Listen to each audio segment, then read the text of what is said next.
Good evening and welcome to the October 9th, 2018 Planning and Zoning meeting. If you can please rise and join me in the Pledge of Allegiance. I pledge allegiance to the flag of the United States of America and to the republic for which it stands, one nation, under God, indivisible, with liberty and justice for all. Thank you. Can I have a roll call, Shannon? Messina? Here. Fleming? Here. Ingalls? Here. Lutrip? Mandel? Here. Rumpler? Here. Ward? Here. Okay, I need approval of September 11th minutes, please. Motion to approve September minutes? I have a motion. Need a second? Second. I have a second. All in favor? Aye. Aye. I take it there isn't anyone here that wants to speak about anything other than what is on the agenda tonight, but if there is, come on up. Okay, no one there. And staff comments, please. Good evening, Commissioners. Just a few updates for you. So at our November 13th meeting, we have a few items. We have an annexation request for a church, and then we also have the multi-part request from River's Edge Apartments LLC. That's the property just west of the Atlas Mill site. It was originally scheduled for this evening, and the applicant agreed to continue that to the November meeting. So we'll bring that to you. And then also, I believe all of you have received emails and have seen information about the Activate East Sherman pilot project, the online survey, and the hard copy survey. So I left for you up at the dais, and these are all around the businesses on the 1600 block of East Sherman, and then there's hard copies as well. And so these can be filled out between now and October 28th, and we're just collecting community feedback on what they like and dislike about what's out there as temporary improvements on the 1600 block. For the online participation, you can go to eastsherman.org/participate and get right to the survey link. So that's all I have. All right, Thanks. Thank you. Appreciate it. We have one public hearing tonight, and that is a proposal for 2.50 acre annexation from county agricultural suburban to city R1 zoning district. I'll tell you how this works. Staff is going to give a presentation, and then the applicant can come up and speak as well. And usually we have people who sign up who want to speak, but I have no one on the sign-up sheet, so it'll be probably a short meeting, I hope. Thank you. Go ahead. This is a public hearing for item A-2-18, application by Scott Lenz for owner Dave and Jovan Palmer. The subject is a request for a zoning designation prior to annexation on 2.5 acre parcel on the north side of Fernand Hill Road. Legal notice was published in the Coeur Press on September 22nd, 2018, and all other required notifications have been made. The comprehensive decision points tonight are the annexation of the 2.5 and the R1 zoning designation. Here is the property highlighted in black dashed line. It's on the north side of Fernand Hill. The green line is the corporate limits. You see it jogs around like this and heads south. And the brown line is the hillside overlay.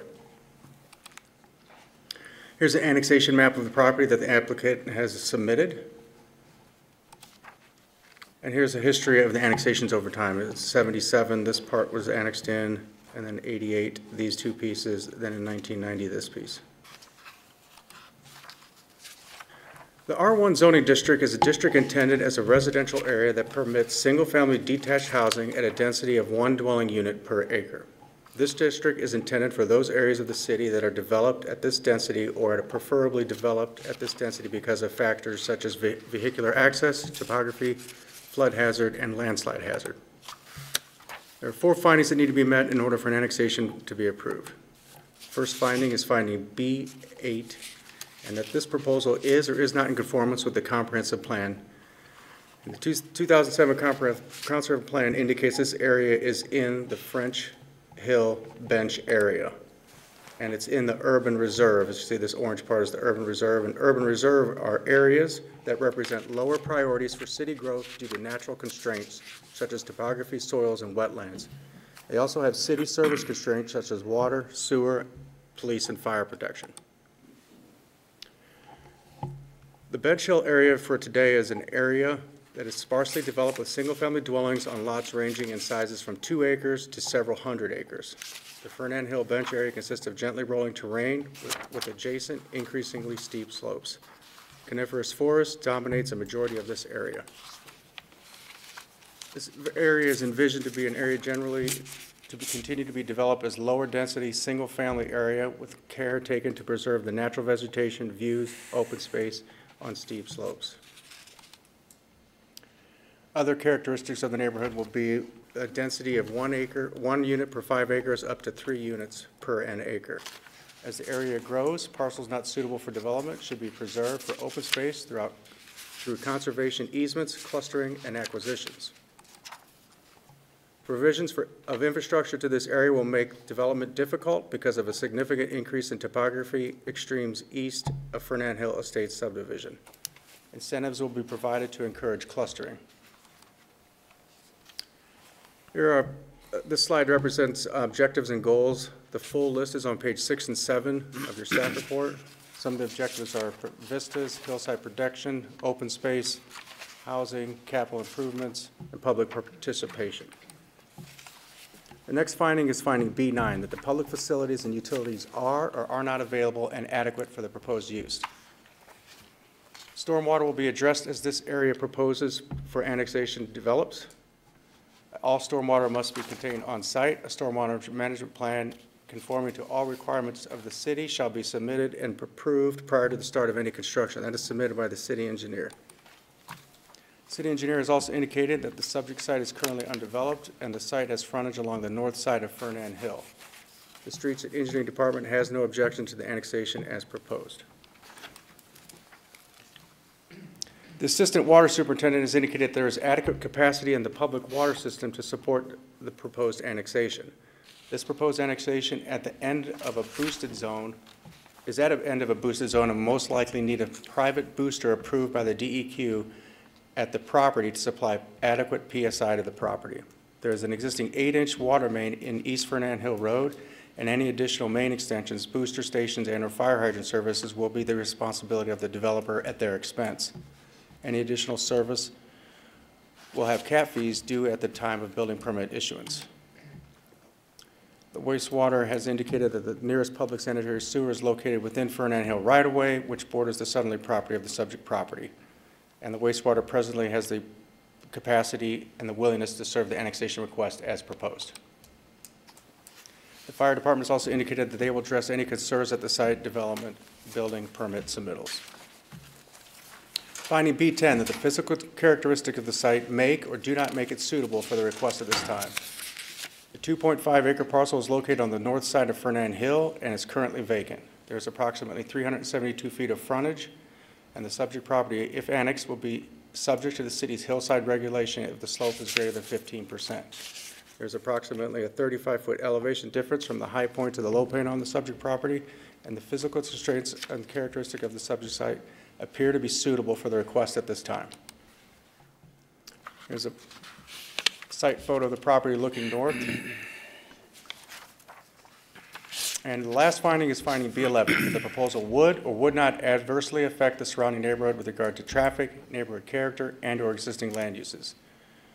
The subject property is currently vacant. The property owner is requesting the R1 zoning district to allow a future single-family home. The property is in an area of single-family residence that are zoned R1 on the north side of the Fernand Hill Road and R3 on the south side of Fernand Hill Road. The proposed zoning to R1, which allows 1 unit per gross acre and single-family only, would be consistent with the surrounding densities. The city engineers indicated that proposed annexation will not likely affect the surrounding area with regard to traffic, and Fernand Hill Road has available capacity to accommodate additional traffic generated from the subject site. Here's a generalized existing land use map indicating that single-family residents dominate the area. Here's a topography map showing the contours, how it rises from the road and gets higher as it goes north. Here's the existing zoning that the county has on it. It's ag, suburban in the green, rural zoning on this part, so it's got split zoning. Proposed items for the annexation agreement. There's one suggested item, and that's any future changes to lot configuration shall be required to meet all subdivision standards. Planning Commission will need to consider this request and make appropriate findings to approve, deny, or deny without prejudice. That concludes my presentation. Thank you. Any questions for Mike? No? Okay. Let me ask the commission, does anyone have a conflict of interest on this item? No? Nope. Okay. Applicant can come up and give us a overview if they'd like. I'm just going to ask you for your name, and then I'll swear you in. My name is Scott Lenz, and basically Let me just swear you in. Do you swear to tell the truth, the whole truth, nothing but the truth, so help you God? I do. Okay, go right ahead. Scott Lenz, I'm the applicant. I brought Dave Palmer, the owner, and we wanted to make ourselves available for questions if there were any. But other than that, we don't have any statements. Okay. Any questions? Go ahead. I do. Mr. Lind, so you understand that by bringing this parcel into the city, that you would have to develop that parcel potentially in conformance with fairly restrictive hillside regulations? You're comfortable with that? Yeah, we're not positive if it's at 15% or not right now. But we'll figure that out. But we know we have to do that. And you're aware that by annexing this into the city, you get to pay city tax and city fees, correct? Sure do. And you're okay with that? Yes. And I guess, I think that leads to the question that, if you're comfortable with the potential hillside regs and some taxes and fees, there must be something in return. And I'm guessing that's sewerability? Is that the motivation? Sewer and water, yeah. It's going to make that piece of property a lot more attractive for building a home on. But am I correct that would be, I think, a fair exchange, no? The added fees and tax? I believe it would be. For the services that even if you developed in the county, you use city parks, the street department goes by and helps plow the street already and whatnot. It's sort of in the city now. I mean, if you developed in the county, I'd argue maybe that you'd be kind of a freeloader in terms of getting free service, no? I guess in a sense you might say that, yeah. Thank you. Thank you, appreciate it. Thank you. At this time, I'm going to close public testimony because I have no one on our sign-up sheet, and bring it over to the commissioners for someone to make a motion.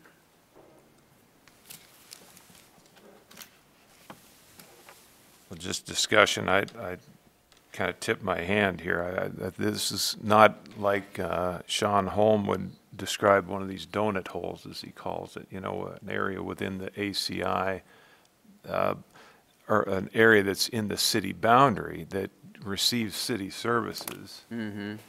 But it's on the fringe, and it is in the ACI, and I would argue that, again, that's a potential parcel that if it developed in the county, like I said, that, the city fire, city police, they're going to run up there, the street department's going to run up there, they do. I mean, it belongs in the city. And I think as an R1, that's a very restrictive zoning. That's really what we're here to do tonight is a zoning, and that's a pretty safe. Mm-hmm. Okay. Safe deal. You want to make a motion, John? Sure. I think let's motion to move this along to the city council with a recommendation to support the R1 zoning. So I'll read from the script that this is a matter coming before the Planning Commission tonight on October 9th, and there being a person requesting the approval of item A218, a request for zoning prior to annexation from county rural and ag suburban to city R1. The applicant, Dave and Yvonne Palmer, for a 2.5 acre plus or minus parcel located on the north side of Fernand Hill Road, with the justification to include the findings that are in the worksheet B1 through B7 statements that are there, and the findings that, the four findings that Mike mentioned, B8, with respect to the comp plan, that this is in sync with all of those comp plan objectives listed. I think especially well supported the fact that the comp plan talks about this being a urban reserve on the Fernand Hill bench, and the comp plan describes the density there of being large lots that would accommodate a suitable building, recognizing the topography, slopes and such. And I think developing within the city potentially make sure that the hillside ordinance kind of protects views and vistas and all those kinds of things. So the comp plan well supports this action. B9, as Mike pointed out, the utilities are adequate, and sewer and water have indicated the capacities and willingness to serve. All checks out, the street and traffic's okay, no issues there. B10, the physical characteristics of the site do make it suitable. While there is some slopes, there's adequate street frontage and just ample acreage there, 2.5 acres, to find a suitable site that there should not be any challenges. The staff report says that physical characteristics of the site would make it suitable for the request. And finally, B11, that the proposal would not adversely affect the neighborhood with respect to traffic. And as pointed out, the nature of the R1 development would be pretty much similar to all of the surrounding developments, so very much in sync with what's there already. So as a conclusion, the Planning Commission, pursuant to the aforementioned, finds that the request of Dave and Yvonne Palmer for zoning prior to annexation as described in the annexation should be approved, along with the suggested provision recommendation for the annexation agreement to state that any future changes to the lot configuration shall be required to meet all subdivision standards. Thank you. I have a first by Ingalls. Do I have a second? I'll second. I have a second by Fleming. Roll call, Shannon? Fleming. Yes. Fleming. Ingalls. Yes. Mandel. Yes. Rumpler. Yes. Ward. Yes. Okay, item A-2-18 passes. Congratulations. Best of luck to you. And thank you for coming into the city. Appreciate it. Thank you guys for your time. Excuse me? Thank you for your time. You're more than welcome. Our pleasure. Do I have a motion to adjourn? Motion to adjourn. I have a motion. Do I have a second? Second. I have a second. All in favor? Aye. Aye. Thank you and good evening. Thank you. Wow.